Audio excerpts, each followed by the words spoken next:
Pada zaman dahulu kala, ada sebuah keluarga yang memiliki seorang anak perempuan bernama Cinderella.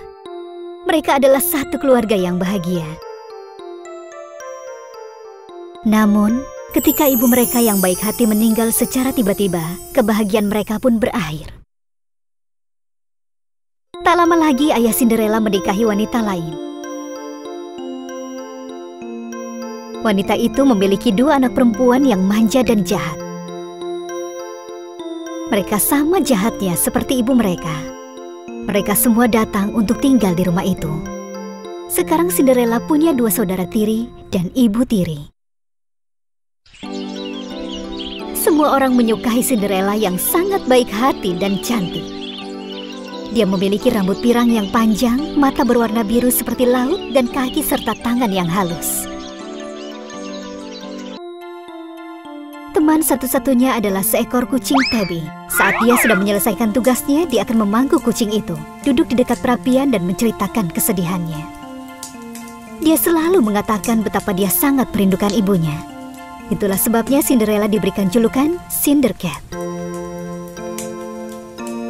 Sayangnya, tak lama kemudian ayahnya juga meninggal. Kakak dan ibu tiri Cinderella menyuruhnya untuk tidur di loteng. Kau tidak bisa tinggal di lantai yang sama dengan kami. Kau lebih cocok di atas. Aku mohon, biarkan aku dan kucingku menghangatkan diri di perapian. Hanya setelah kami berdua tidur. Abu dari perapian sudah cukup untukmu. Pakaianmu robek dan jelek. Kami tidak mau melihatmu berkeliaran. Cinderella yang malang menerima takdirnya. Setiap malam dia akan duduk di samping perapian dan mencoba menghangatkan dirinya dengan sisa abu kayu bakar. Suatu hari, ada seorang prajurit mendatangi rumah mereka untuk mengundang semua gadis yang cukup umur untuk menikah untuk datang ke pesta dansa di istana. Nyonya, raja akan menyerahkan tahta kepada putranya. Persyaratannya adalah dia harus menikahi gadis yang baik. Ada berapa gadis yang tinggal di rumah ini yang sudah cukup umur? Dengan gembira, ibu hanya memperkenalkan kedua putrinya. Aku punya dua anak perempuan yang cantik. Lalu, siapa gadis yang aku lihat menyapu lantai dapur itu? Dia pelayan kami. Bagaimana mungkin kami membawanya ke istana? Itu bukan masalah. Aku harus tetap menulis namanya. Bahkan jika kau menulis namanya, itu tidak jadi masalah. Dia tidak punya baju atau sepatu yang bagus. Silakan, tulis saja namanya.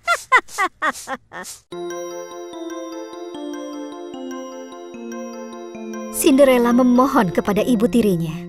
Aku mohon, berikan aku salah satu gaun kakakku, agar aku bisa pergi juga. Tidak, kau tidak akan pergi. Kau akan membersihkan lantai sampai kami kembali. Kau pikir pangeran akan memilihmu dibandingkan putri-putriku Cindercat? Oh. Ketiganya mengejek Cinderella dan mengusirnya pergi.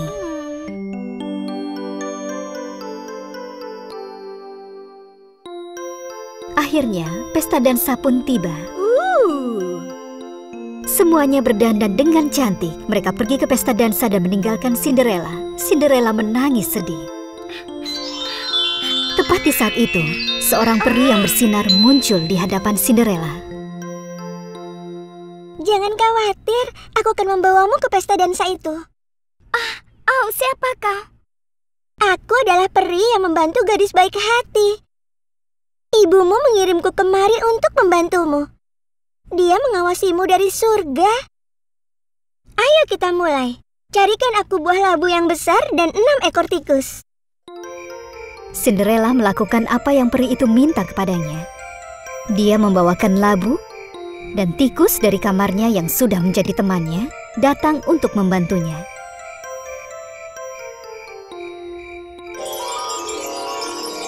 Dengan tongkat di tangannya, peri merubah labu itu menjadi sebuah kereta yang sangat indah. 4 ekor tikus menjadi kuda putih, 1 tikus menjadi kusir, dan 1 menjadi pelayan. Akhirnya, giliran Cinderella. Peri menyentuh kepalanya dengan tongkatnya dan merubahnya menjadi seorang putri yang cantik. Ingat, jangan sampai lewat tengah malam. Mantranya akan hilang setelah jam 12 malam. Kau harus pergi sebelum pukul 12. Semoga berhasil. Cinderella naik ke dalam kereta dan langsung pergi ke istana. Begitu dia memasuki ruang dansa, semuanya menatapnya dan menahan napas mereka. Mereka ingin tahu siapa dia. Dia pasti putri dari negara lain. Mereka bertanya-tanya, siapa lagi yang datang dengan kereta indah dan perhiasan yang mewah? Sang pangeran yang melihat Cinderella langsung mendatanginya.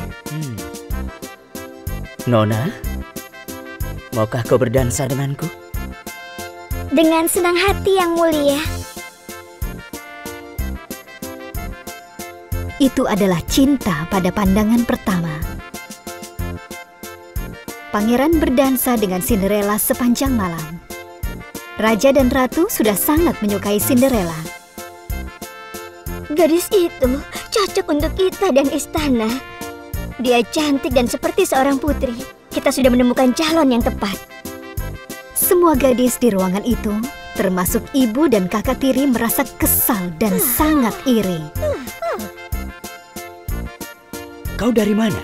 Kau tinggal di mana? Siapa namamu? Waktu berlalu dengan sangat cepat.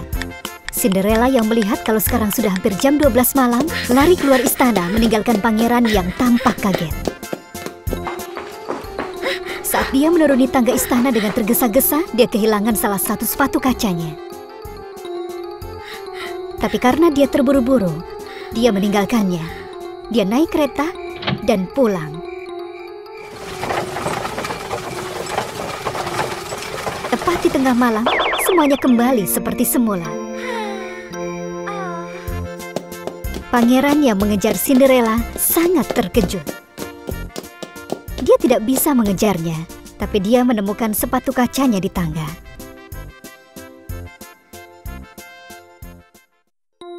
Saat Cinderella pulang, dia sangat kaget dengan apa yang dia lihat. Rumah itu sudah bersih. Bahkan di kompor itu ada sup hangat. Peri yang mengurus semuanya. Saat Cinderella masuk ke kamarnya, dia merasa sangat sedih. Tapi sekarang bagaimana? Aku tidak akan bisa bertemu dengan pangeran lagi. Jangan khawatir, semuanya akan baik-baik saja. Sementara itu, pangeran hanya memikirkan gadis cantik yang pergi dari pesta dansa. Aku harus bisa menemukannya. Aku tidak mau orang lain menjadi ratuku. Besok kita akan mencoba sepatu ini ke kaki gadis-gadis yang hadir di pesta dansa semalam dan di seluruh negeri. Jika sepatunya cocok, gadis itu akan menjadi ratuku. Keesokan harinya, prajurit menanyai semua gadis yang hadir di pesta dansa dan mencoba sepatu kaca itu. Semua orang mencoba sepatu itu, tapi tidak ada yang pas. Akhirnya, tiba saatnya untuk rumah Cinderella. Semua orang merasa sangat gembira. Kakak tirinya menghabiskan waktu berjam-jam memijat dan memberikan krim ke kaki mereka untuk membuatnya kecil. Dan mereka mengunci Cinderella di loteng. Tapi sepatunya tidak muat di kaki kakak-kakaknya.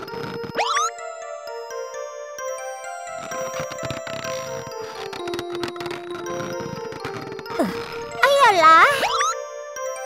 Saat prajurit akan pergi, mereka mendengar suara dari atas. Cinderella berhasil menarik perhatian mereka dengan menjatuhkan lemari kayu.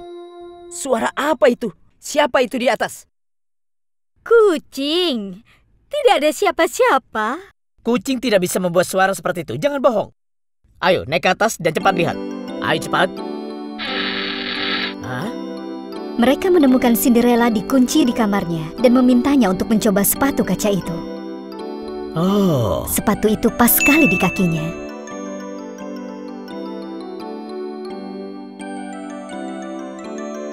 Cinderella menunjukkan pasangannya.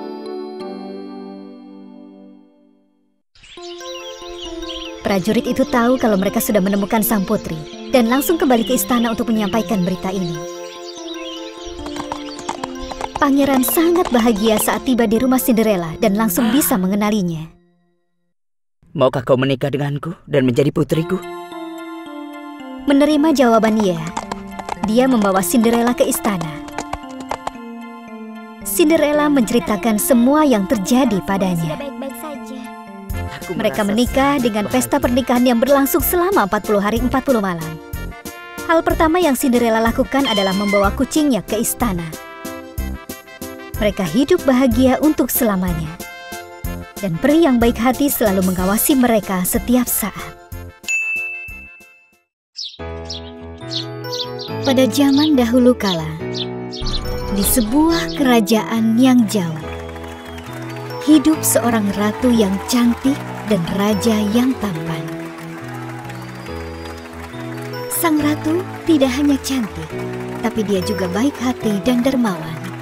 Rakyatnya sangat menyayanginya. Dia selalu membantu orang banyak dan selalu menginginkan negaranya selalu makmur. Ratu ingin memiliki anak perempuan. Suatu hari, saat dia sedang menyulam di samping jendela, dia memimpikan calon anak perempuannya. Di tengah lamunannya, tidak sengaja jarinya tertusuk oleh jarum. Darah dan jarinya menetes di kain putih yang sedang dia sulam. Pada saat itu, sebuah bintang jatuh melintas di angkasa. Ratu pun mengucapkan doa. Ya Tuhan, tolong kirimkan aku seorang putri. Biarkan dia menjadi sangat cantik, semua akan memujanya. Dia akan memiliki pipi bersemu merah jambu, rambut hitam seperti rambutku, bibirnya merah seperti darah ini, matanya bersinar seperti batu permata, dan kulitnya putih seputih kain ini. Dia akan selalu harum seperti bunga-bunga di kebunku. Giginya akan seputih mutiara di leherku. Tidak lama setelah itu, doanya pun terkabul.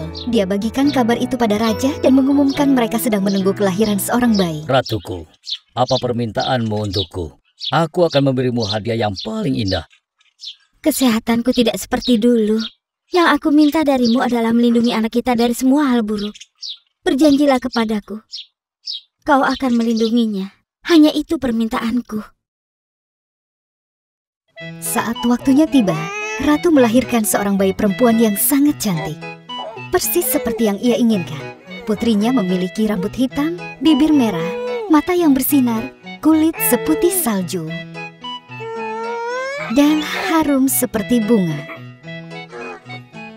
Mereka berikan nama Putri Salju karena kulitnya yang putih. Tidak lama kesehatan Ratu terus menurun dan akhirnya dia meninggal. Sang raja muda sangat sedih.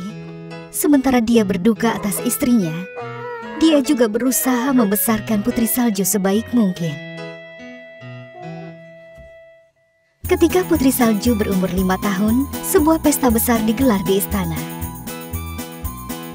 Raja merayakan hari ulang tahun putrinya dan juga memilih ratu baru. Di pesta itu, ada seorang wanita cantik yang memiliki kekuatan sihir. Dia menggunakan sihirnya untuk bisa berdansa dengan raja dan membacakan mantra kepadanya dan menikahi raja dan menjadi ratu. Ibu tiri Putri Salju adalah wanita yang sangat cantik. Tapi dia juga sangat kejam, jahat, dan dengki. Sejak dia tiba di istana, dia sangat membenci Putri Salju. Dia memandangnya sebagai saingan. Ratu memiliki cermin ajaib. Dia selalu berkonsultasi dengan cermin itu tentang masa depan, dan dia akan bertanya, cermin-cermin di dinding, siapa wanita paling cantik di dunia? Ratuku, itu kau. Kaulah wanita paling cantik di dunia. Dan waktu pun berlalu. Putri Salju menjadi wanita muda yang sangat cantik. Mereka yang melihatnya tidak bisa mengalihkan pandangannya. Saat dia berjalan di taman, angin akan menghembuskan rambutnya dan wangi bunga akan terpancar dari sana. Burung dan kupu-kupu selalu mengikutinya. Dan suaranya sangat indah saat dia bernyanyi. Burung-burung akan terdiam dan mendengarkan suaranya. Suatu hari, Ratu bertanya kepada cerminnya, cermin-cermin di dinding, siapa wanita paling cantik di dunia? Ratuku, kau sangat cantik. Tapi wanita yang paling cantik adalah Putri Salju. Ratu yang cemburu dan jahat menjadi marah. Dia melempar botol di tangannya ke cermin ajaib itu.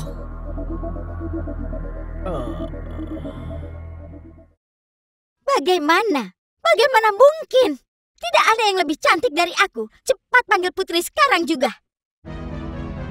Sementara itu, dia sudah mengurung raja di penjara istana dan memberitahu semua orang kalau dia pergi untuk bekerja. Dia juga memanggil pemburu istana dan memberinya perintah. Aku ingin kau membunuh putri salju dan bawakan jantungnya kepadaku sebagai bukti. Putri salju yang tidak menyadari takdirnya datang untuk menemui Ratu Jahat. Putri salju sayang, sudah berhari-hari kau tidak pergi keluar. Kau pasti bosan berada di istana terus. Aku ingin kau bawakan aku buah stroberi dari hutan, dengan begitu kau bisa menghirup udara segar. Kau akan bersenang-senang. Jangan takut. Aku akan mengutus pemburu terbaikku untuk menemanimu. Saat sang putri memetik stroberi dengan pemburu, mereka pergi semakin dalam ke hutan.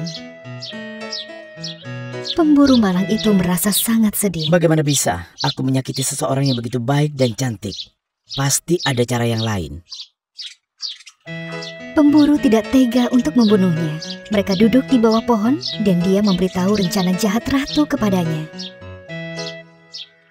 Putriku, aku minta pergilah yang jauh. Jika ratu tahu apa yang sudah aku lakukan, dia akan membunuh kita. Dia langsung memburu hewan dan membawa jantungnya kepada ratu.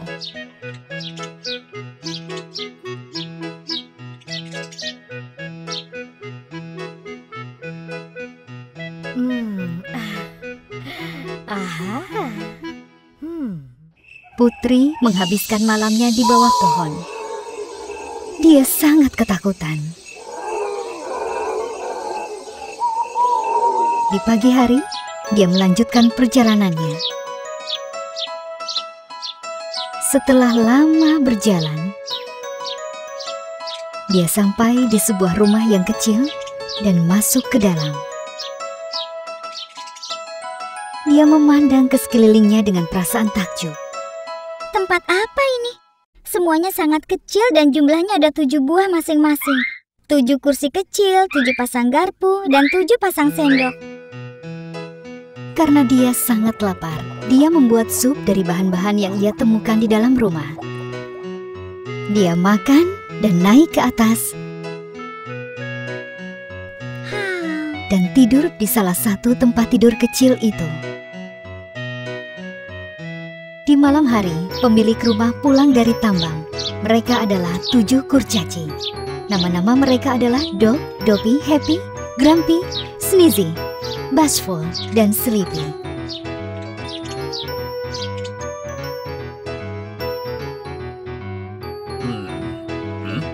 Hei, apa ini? Baunya seperti sup yang sangat enak.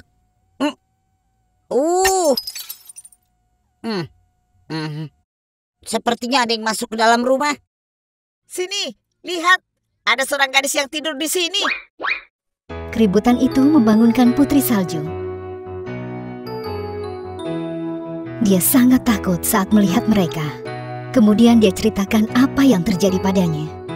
Namaku Putri Salju. Aku tidak bermaksud buruk. Aku tidak tahu harus kemana. Itu sebabnya aku masuk ke sini. Aku mohon izinkan aku tinggal. Tentu saja, Tuan Putri. Kami tidak akan membiarkanmu tinggal sendirian di hutan ini. Jangan khawatir. Kau tamu pertama kami yang membuat sup yang sangat lezat.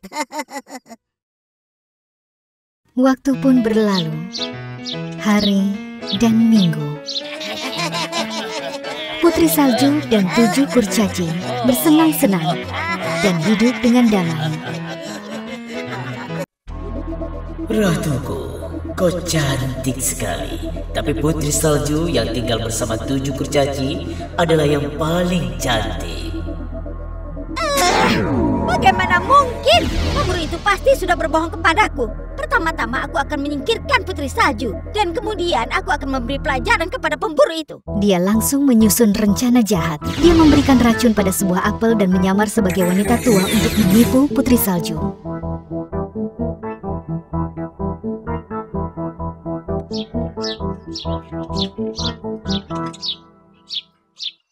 Halo, ada orang di rumah? Aku sangat lapar dan aku tidak punya makanan lagi. Ketujuh kurcaci telah memperingatkan Putri Salju untuk tidak bukakan pintu untuk siapapun. Tapi Putri Salju merasa kasihan kepada wanita tua itu dan langsung mengizinkannya masuk. Ayo, silakan masuk. Selamat datang.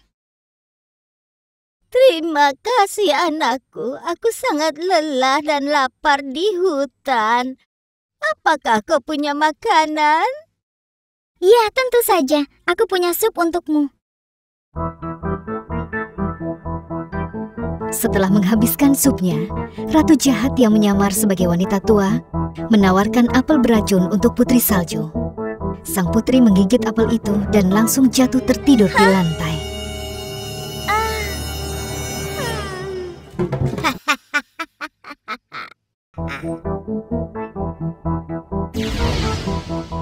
Wanita tua itu kembali menjadi Ratu Jahat dan kembali ke istana dengan perasaan gembira. Ketika ketujuh kurcaci kembali dari tambang malam itu, mereka melihatnya terbaring di lantai. Mereka pikir dia sudah meninggal dan merasa sedih. Kita harus membuat tidur abadinya nyaman. Ayo kita buatkan tempat tidur untuknya. Seorang pangeran tampan sedang berjalan di hutan mendengar tangisan ketujuh kurcaci. Dia pun penasaran dan mendekati mereka. Dia sangat kaget saat melihat siapa yang terbaring di tempat tidur kristal dan dikelilingi oleh bunga-bunga. Dia adalah gadis yang selama ini dia mimpikan. Harum rambutnya tercium di seluruh penjuru hutan. Siapa gadis cantik ini? Namanya Putri Salju. Kami tidak bisa membangunkannya. Mereka memberitahu pangeran semua yang terjadi. Pangeran mengangkat penutup kristal itu untuk memberikan ciuman perpisahan kepada gadis impiannya. Dia mencium pipinya. Pada saat itu, terjadi sesuatu yang tidak disangka-sangka. Mantranya hilang dan keajaiban pun muncul. Putri Salju membuka matanya dan bangun. Ketujuh kurcaci dan sang pangeran sangat bahagia. Kau adalah gadis impianku, Putri Salju. Ini adalah hari terbaik dalam hidupku. Maukah kau menikah denganku? Pertama-tama aku harus menemukan ayahku dan memberitahu tentang segala yang terjadi dan meminta restu darinya. Mereka kembali ke istana dan mengeluarkan raja dari penjara. Ratu Jahat kabur karena takut. Sang pangeran dan Putri Salju menikah dan hidup bahagia untuk selamanya.